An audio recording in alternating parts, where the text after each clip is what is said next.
Critical situation पड़ जाऊँ पूरा कहीं मत जॉब नीड अच्छी ना कहीं तो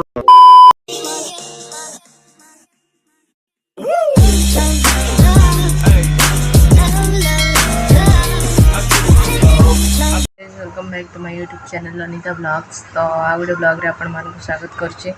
आशा कर समस्त भल थे मु भी भलरे अच्छी। तो गाइज मुझे मानक कौन कह मैंने एवं जस्ट शोक उठिली मैंने शोती उठिली तो मोर सब जिते सब बैड हैबिट ना गाइज सब पूरा कंटिन्यूअसली चलचे माने मो घरे थिला टाइम रे सकाळ 5टा उठे तो ये पूरा जो मो रूम चेंज कले ना से मैंने 10टा 9टा एमती टाइप उठुचे आपण मानक गोटे जिनस मुझे जन देवा चाहे मुझे जो जॉब करी से छाड़ी कहीं गाइज कही सैलरी फिक्स तो सैलरी फिक्स नहीं तापर आउ गोटे जिनस कि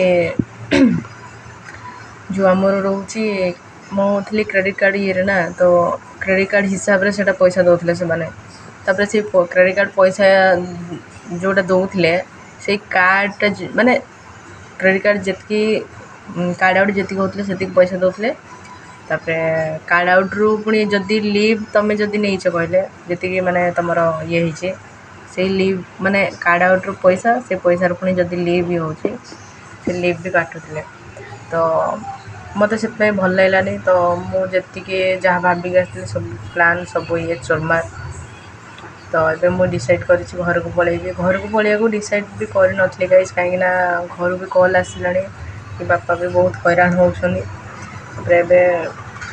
जो चाष काम करना तो बापा को बहुत प्रेशर पड़े तो बापा कॉल करते कहले कि जदि सैलरी ठीक से ये होनी कि किसी होने ना घर को पलि आसे मामा भी कहते बड़ माँ कहते भी नहीं ये बहुत हैरान होती ये हैरान होती माने मनीष गोटे एमती सिचुएसन थर थर पड़े ना मैंने जी पॉजिटिव रहे ना तार उल्टा नेगेटिव हुए माने कौन हो मो लाइफ बुझी पारे थर थर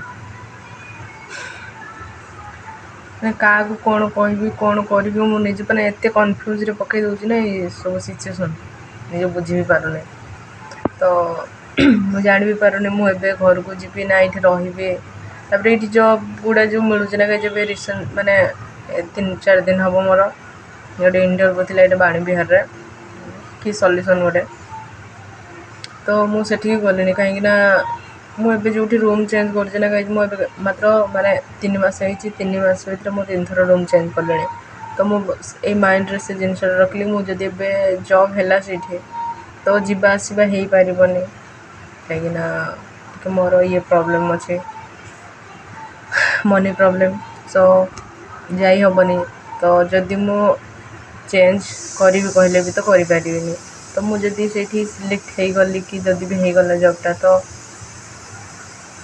केमती कौन करी कहीकि इंटरव्यू अटेंड कलेनी आउ से कहते इंटरव्यू दे आस मत इच्छा लगलानी आदि भी मत से कहते कि नहीं तुमको 10,000 8 माने 9-10 हज़ार भाया देवे गाइज आपण मैंने जो मैंने भुवनेश्वर रोते समस्त जानी कि माने जदि तुम सिंगल रोच माने माने रोच जदि जड़े केवल निज खर्च पाई तो 8-9-10 हज़ार ठीक अच्छे तुम किंतु जदि फैमिली को पठाऊच प्लस निजे खर्च कर 10 हज़ार कौन कि ना ये तो से मना करी मुझे आसबार गोटे रिजन हूँ मत से जो कहते मो ये माने मो कंपनी ये से कहते जेहेतु कि नहीं तुम ये सैलरी रो से मुझे निजे माने सब किसी ये करके कि नहीं ये घर को पठे ये मुझे खर्च करें एमती भाविक आसती तो ये आसला मुझे जान नी कि एत माने मो सहित ये सब ये हम कहीं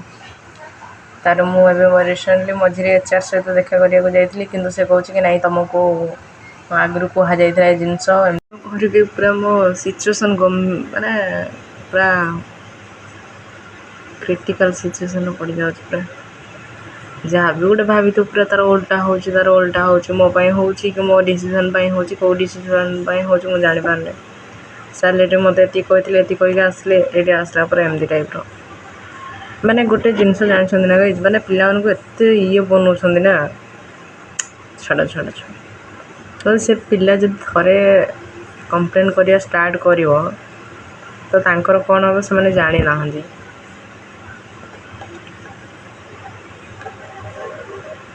ଏଭଳିଆ ଠକୁଛନ୍ତି ଛାଡ଼ ପିଲା ଆସୁଛି ମାନେ 10ଟାରୁ 7ଟା 8ଟା 9ଟା ଏମିତି ବସି କାମ କରୁଛି, ତାପରେ ମନ୍ଥ ଏଣ୍ଡରେ ତାକୁ ମିଳିବ 3-4 ହଜାର 4-5 ହଜାର। ସେଇଟା ସେ ନେଇକି କ'ଣ କରିବ? ତ ଏଭଳିଆ ମାନେ ଏତେ ଇରିଟେଟ୍ ଲାଗିଲାଣି ମୋତେ। ଯଦି ସେପଟେ ପୁଣି ଘରକୁ ଗଲେ ବାପାଙ୍କୁ ଯଦି କେଉଁ ଜିନିଷଟା କହିବି, ମୁଁ ବୁଝୁଛି ତାଙ୍କ କଥା ବି, ହେଲେ ଗୋଟେ ସିଚୁଏସନ୍ ବାହାରିବାକୁ ହେଲେ ଗୋଟେ ଜିନିଷ ଆମକୁ ସାକ୍ରିଫାଇସ୍ କରିବାକୁ, ମାନେ ଗୋଟେ ଜିନିଷ ପାଇବାକୁ ହେଲେ ଆମକୁ ଗୋଟେ ଜିନିଷ ସାକ୍ରିଫାଇସ୍ କରିବାକୁ ପଡ଼ିବ। ତ ସେ ଜିନିଷଟା ସେ ବୁଝନ୍ତିନି।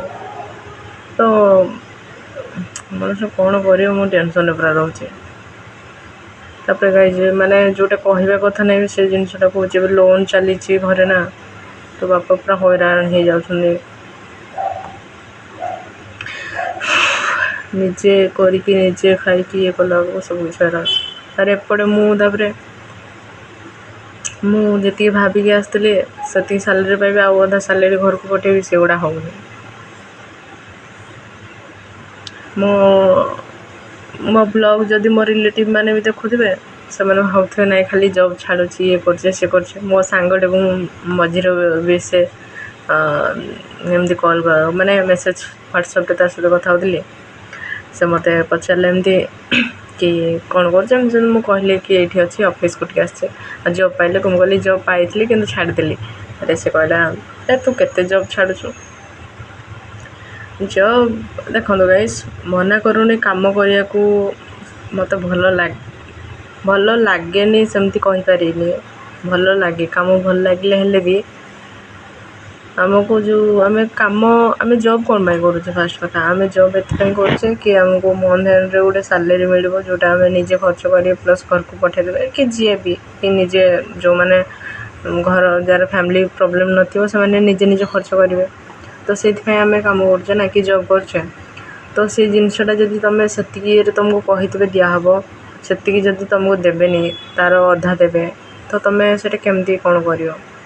ତ ସେଥିପାଇଁ ମୋ ମୁଣ୍ଡ ଆଉ କିଛି କାମ କରୁନି, ବହୁତ ଟେନସନ୍ରେ ପୁରା ରହୁଛି। ଏମିତି ତ ଷ୍ଟାର୍ଟିଂରୁ ଆସିଲେ ଦିନଠୁ ପୁରା ବହୁତ ଷ୍ଟ୍ରେସ୍ରେ ରହୁଛି, ହେଲେ ବି ଏବେ ପୁରା ଏମିତି ଚାଲିଛି। ତ ଘରେ ବି ଏମିତିରେ କହିଲେଣି କି ନାଇଁ ଘରକୁ ପଳେଇବା, ଆଉ ଘରେ ବ୍ଲଗ୍ ବନା। ଦିଦି ତ କହୁଛି ଘରକୁ ପଳେଇବା, ଘରେ ବ୍ଲଗ୍ ବନା, ଯାହା ହେବା କଥା ହେବ।